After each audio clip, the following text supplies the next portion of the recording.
Back before mobile phones and social media completely took over the planet, we actually had to go outside as kids.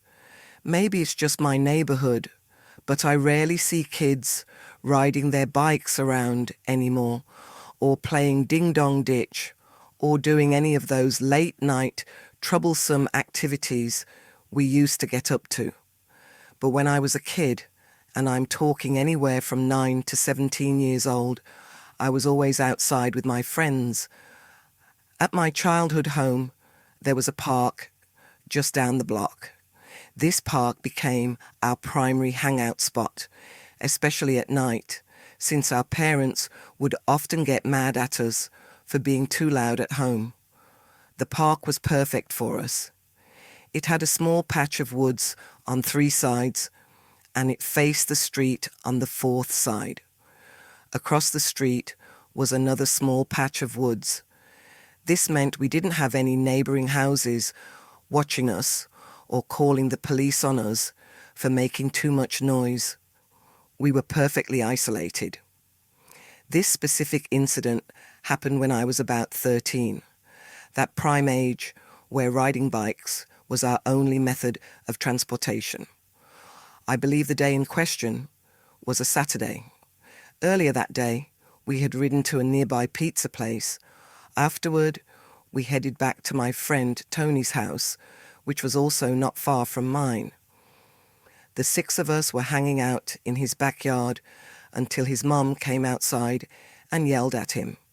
She gave him an ultimatum: either be quiet, send his friends home, or go hang out somewhere else.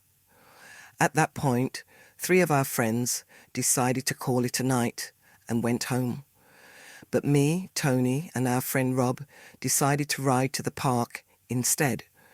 It was only about a 5-minute bike ride, and there was something incredibly refreshing about riding bikes at night. It always felt easier and more relaxing. The playground encounter. The 3 of us soon arrived at the park.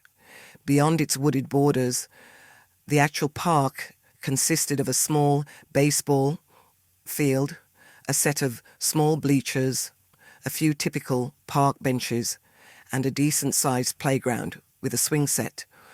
We always chilled on the playground structure itself because it offered a cool, elevated, and somewhat hidden surface to just hang out on.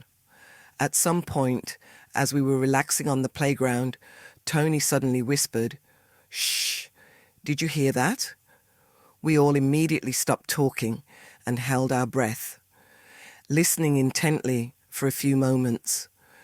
When nothing happened, Tony explained that he thought he had heard a footstep or some kind of thump on the playground, a sound that wasn't one of us. Naturally, we all took a quick glance around the structure, but we ultimately didn't see anyone.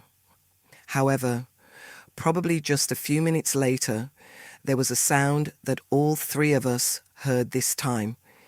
It definitely sounded like a muffled thud, an impact emanating from somewhere on the physical playground itself. Now, we were genuinely unsettled because we were almost certain someone else was there creating that noise. We took another look, this time actually getting up, walking around, and even calling out, "Who's there?" Of course, there was no response, so we eventually settled back down onto the playground structure. We sat quietly for another few minutes until we heard yet another sound. This time, it was far more unsettling. It was the distinct sound of a voice, a child's voice, and it came from inside the slide. It was one of those twirling metal slides you often see at older playgrounds. Catch me, I'm not going to lie. When we all heard it, we genuinely freaked out.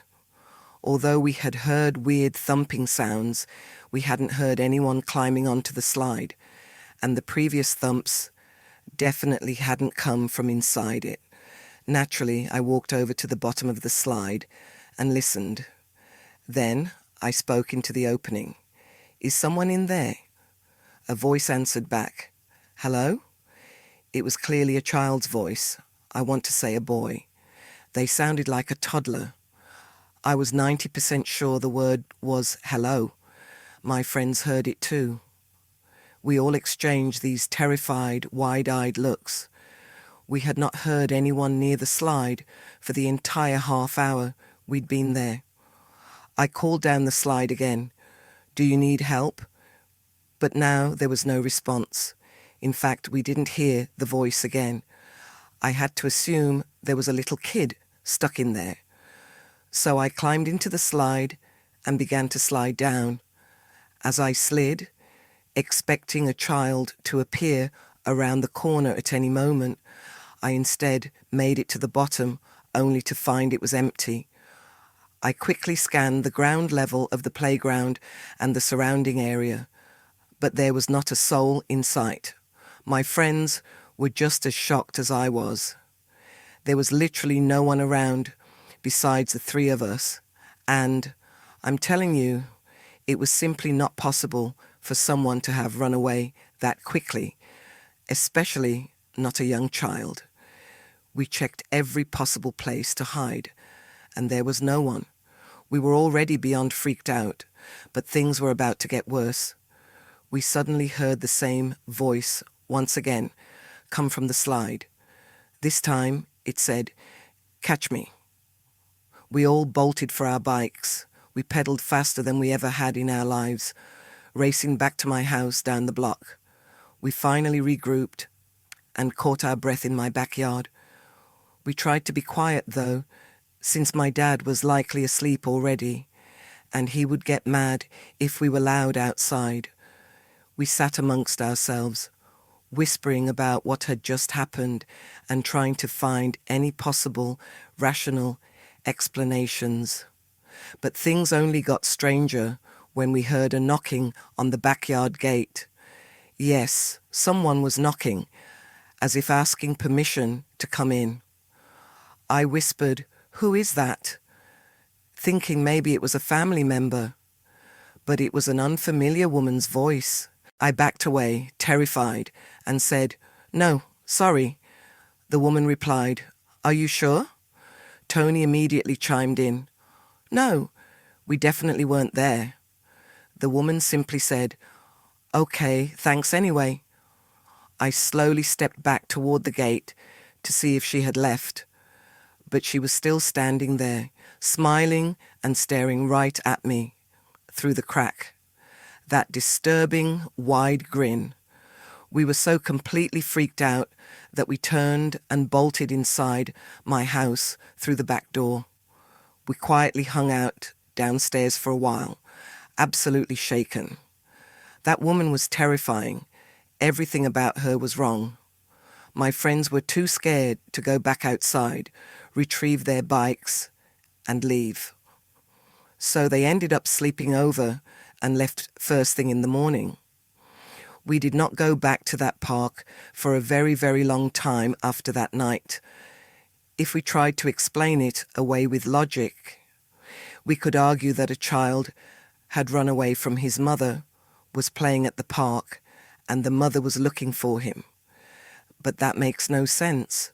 We rode home so quickly that no one on foot could have possibly seen where we went.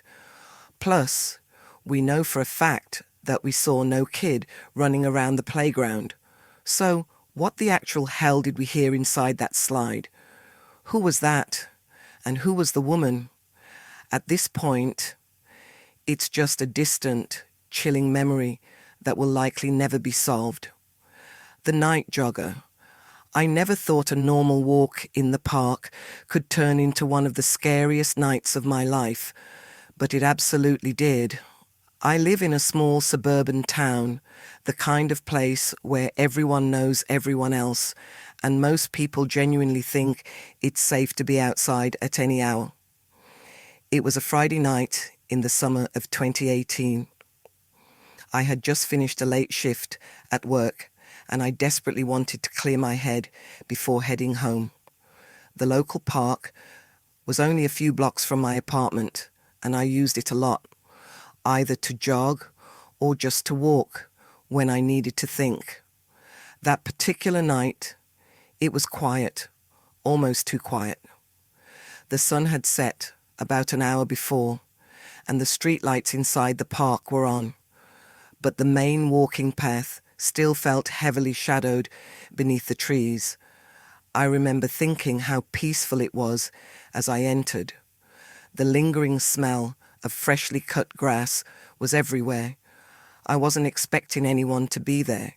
Most of the time on a weekday night, I'd be completely alone, or maybe I'd see a few people walking their dogs, or a couple of teenagers sitting on the benches.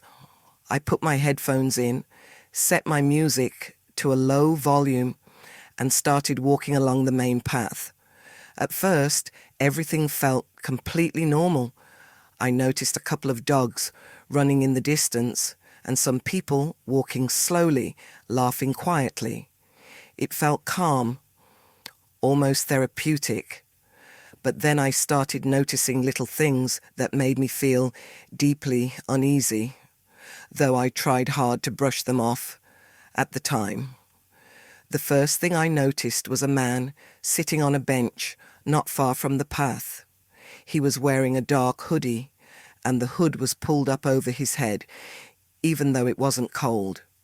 He wasn't doing anything specific, just sitting and staring straight ahead. I didn't think much of it at first. People sit on benches all the time. But as I passed, I realized he was looking directly at me. He didn't move when I walked by, didn't even shift his eyes away from me. It made me uncomfortable, so I instinctively picked up my pace a little, telling myself he was probably harmless. I kept walking, trying to shake off the weird feeling, but then I clearly heard footsteps behind me. I paused, and the footsteps stopped instantly. I waited for a few seconds, then continued walking. They started again, matching my pace exactly. My heart began to beat faster. I tried to reason that it was probably just someone else taking their own walk. Still, the footsteps were too deliberate, too perfectly in sync with mine. I decided to take a different path, one that led through a smaller, less lit section of the park.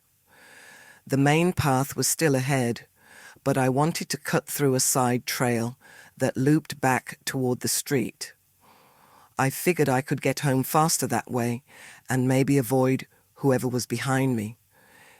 As I turned onto the trail, I noticed the man from the bench had stood up and was now walking in the same direction.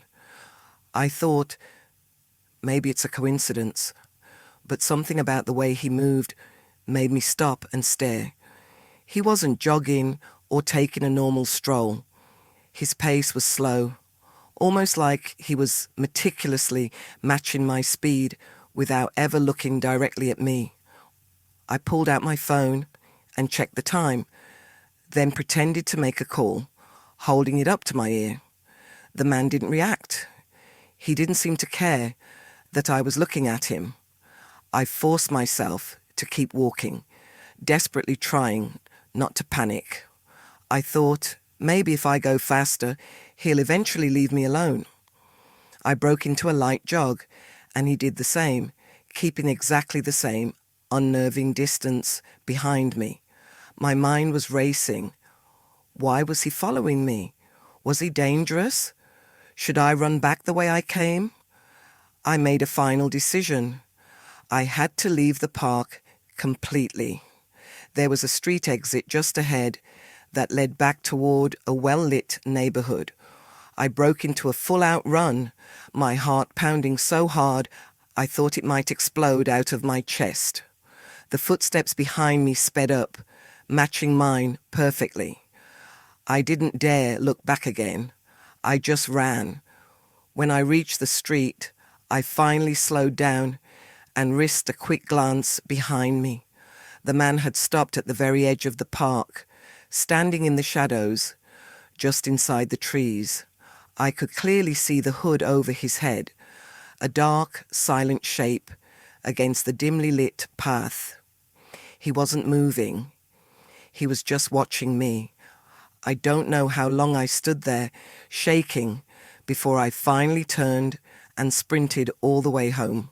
My hands were shaking so badly I could hardly unlock my apartment door. I told myself that would be the end of it. It was probably just a creepy guy who liked to follow people, maybe harmless. I kept trying to invent rational explanations. Maybe he was lonely. Maybe he was homeless. Maybe he just likes watching people walk. I tried to go back to my normal life, but I couldn't stop thinking about that night. A few nights later, I was back at the same park, this time during the day, trying to convince myself it was safe. I walked along the exact path I had walked that night, scanning the area for anything at all unusual. This continues a suspenseful mood perfectly and introduces a great new story. Here is the polished ending of the second story, followed by an engaging setup for the third. The Night Jogger. Conclusion. Everything looked normal, and I started to relax a little, but then my gaze fell on the same bench where I had first seen him. It was empty now, but someone had scratched something into the wood. I couldn't make out exactly what it said. It looked like letters carved hastily, some of them smeared as if the person who did it deliberately didn't want it to be legible. My stomach turned. I snapped a quick picture and walked away as fast as I could. After that, I tried to avoid the park at night completely. But the worst part wasn't that I felt unsafe. It was the pervasive feeling that someone knew I had been there, that someone was waiting for me even when I wasn't looking. I started noticing small, unnerving things in the neighborhood too. Shadows moving in the corner of my eye. A figure across the street that would instantly vanish when I looked directly at it. A car parked down the block that I didn't recognize, lights turning on in houses the moment I walked past. I kept telling myself it was simple paranoia, that I was imagining things, but the memory of that night never left me. One evening, maybe 2 weeks later, I decided to go jogging again in the early evening, thinking it was far safer than night time. I stayed strictly on the main street, avoiding the park entirely. As I passed the very edge of the park property, I noticed something that made my blood run instantly cold. A figure was standing just inside the tree line, barely visible. It was the same height and build as the man from before, and the hood was pulled up again. I froze in place. He didn't move an inch, but I had this crushing, overwhelming feeling that he had been standing there for hours, just watching. My instinct screamed at me to run, but I forced myself to move slowly, deliberately, keeping my eyes locked on him. When I reached my car, I jumped in, locked the doors with a shaking hand, and sped away, constantly glancing back in the rearview mirror. I never saw him again after that night, at least not in the park. But sometimes when I walk through the neighborhood or even near my apartment, I get that same awful feeling that someone is watching me, standing just beyond my line of sight. I've checked the park security cameras in the past, and nothing unusual shows up. No one was captured entering the park at night, and the areas I walked are supposedly covered by cameras. I don't know if he was someone who knew how to avoid them, or if it was someone who had been living there without anyone noticing. The strangest part is that I never heard anything directly from him. No voice, no movement besides those deliberate footsteps, just that silent, inescapable presence. I've told friends and family, but most of them dismiss it as paranoia. I know what I experienced, and I can't explain it. I've learned to avoid that park completely at night, and even in the daytime, I stick to the main streets, but the memory sticks with me. Sometimes late at night, I find myself staring at the dark tree line where he stood, wondering if he's still there, waiting for someone else. I never go back, but a small, irrational part of me feels like he could still be there even now, hiding just out of sight, watching anyone who dares to walk alone. I never reported him to the police. There was no evidence or proof that anyone was there except me. The uncertainty is what haunts me the most. I have no idea who he was, why he was there, or if he's still around. Even years later, if I'm driving past that park, I sometimes feel like I see a figure standing at the edge of the trees. I don't stop to find out. I just keep driving, hoping I never have to walk that path alone again. The Loop. Less than 24 hours ago. This event happened less than 24 hours ago. The details are still incredibly vivid in my head, and I'm not even sure how to classify the story, because it was so bizarre. It was the only time in my life that I have ever felt like I was in serious danger. A group of 5 friends and I were hanging out at a popular public park in my area. It's called the Overlook because it provides a fantastic view of downtown and the nearby universities. It was very late in the evening, around 11 p.m. It was supposed to be just a chill get-together. We had no plans other than hanging out on the park benches and talking. However, one of my friends casually mentioned that he had Roman candles in his trunk and suggested we light them off. The Overlook is probably the worst place in the entire city to light fireworks, so I immediately suggested we relocate to a more secluded spot called the Loop. The Loop is just a few minutes away from the Overlook, and most of it is surrounded by dense trees, meaning only people within that specific part of the park would be able to see what we were doing. All 6 of us quickly piled into 2 separate cars and made our way over to the Loop. Although there was plenty of street parking within the area, we decided to park outside on a nearby main street just in case anything went wrong, a quick escape plan. We started walking toward the actual Loop area, which is essentially a huge cul-de-sac surrounded by woods. The driveway to the Loop is very long and winding, cutting through a thick tree line. Because of the trees, you can't see anything inside the Loop from the outside. As we walked deeper into the Loop, we noticed a few cars parked in different spots, but we initially thought nothing of it, as people frequently walk in this park.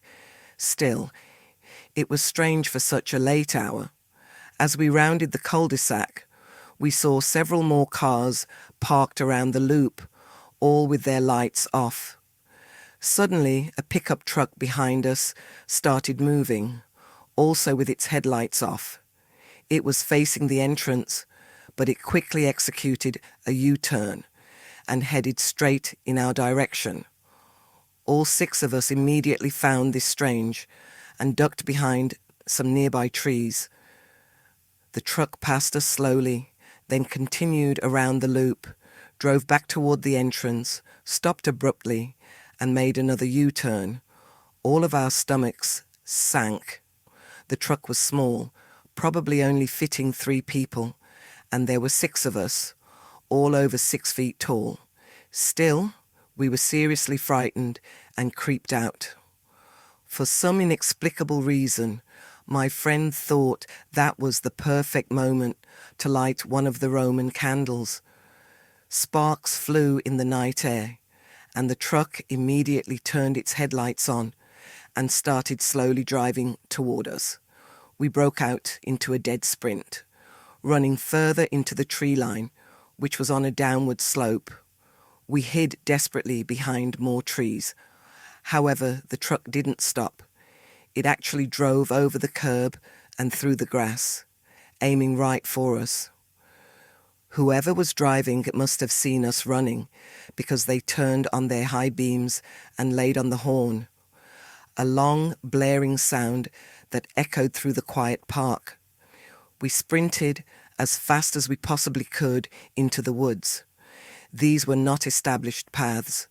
There were thick bushes and tall grass everywhere, making it difficult to move. About 20 feet into the woods, we began hearing voices from the truck and saw more pairs of headlights turn on from the cul-de-sac. During our sprint, we had become separated. I was with 2 friends, and we didn't know where the other 3 were, but that was hardly our main concern. 2 men stepped out of the truck and sprinted down into the woods, carrying flashlights. My 2 friends and I immediately lay flat on the ground, trying to stay hidden. I managed to squeeze under a large bush, but my other 2 friends were still partially exposed. We were in a sunken part of the woods, with part of the loop directly above us. It was quiet for a few tense minutes until we heard footsteps and saw flashlights from above. We didn't know if they could see us, but we were basically trapped. One group was searching from the front, and another was searching from above. We couldn't understand why they were so aggressively upset about the fireworks. None of them had come near any of their vehicles, and fireworks are legal in our state. All we could do was hide and hope they didn't find us. After about 15 minutes, we saw the truck pull out of the grass, back onto the street, and drive away. The other headlights disappeared, but we never actually saw the men who had entered the woods come out. To make matters worse, one of my friends realized he had lost his phone somewhere in the woods while running. Finding it was surprisingly easy, but sneaking out of the woods and back onto the road leading to the loop was difficult. It was pitch black, and we couldn't use our flashlights or phones because we didn't want to alert the men to our location. We regrouped with one friend who had been hiding close by. He was trembling. He told us that one of the men had run right past him but didn't see him. Crucially, he noticed the man was carrying what looked like a knife or some kind of melee weapon. After hearing that, any remaining caution vanished. We sprinted down the road toward the park entrance. That's when we noticed the same truck from earlier, now parked about 50 feet from the entrance. Fortunately, a dense patch of woods nearby allowed us to sneak into it and move toward the exit. Somehow, whoever was in the truck realized we started moving because they immediately turned on their high beams and pulled the truck to the edge of the woods. At that point, we ran even faster. The truck followed us along the road, but we quickly cut deeper into the woods again. Eventually, we reached a main road that led out of the loop. The truck did not follow us beyond the entrance. We took 2 different back roads to get back to our cars, just to be absolutely sure we weren't being followed. We didn't hear from our other 2 friends until a few hours later. They had managed to escape much quicker by simply running without hiding. I'm never going back to the loop. I don't know what those people wanted or why they made such an extreme effort to hunt us in the woods, but I'm sure it wasn't good. It felt like an eternity at the time, and I've never been more scared in my life. I truly didn't know what was going to happen to us,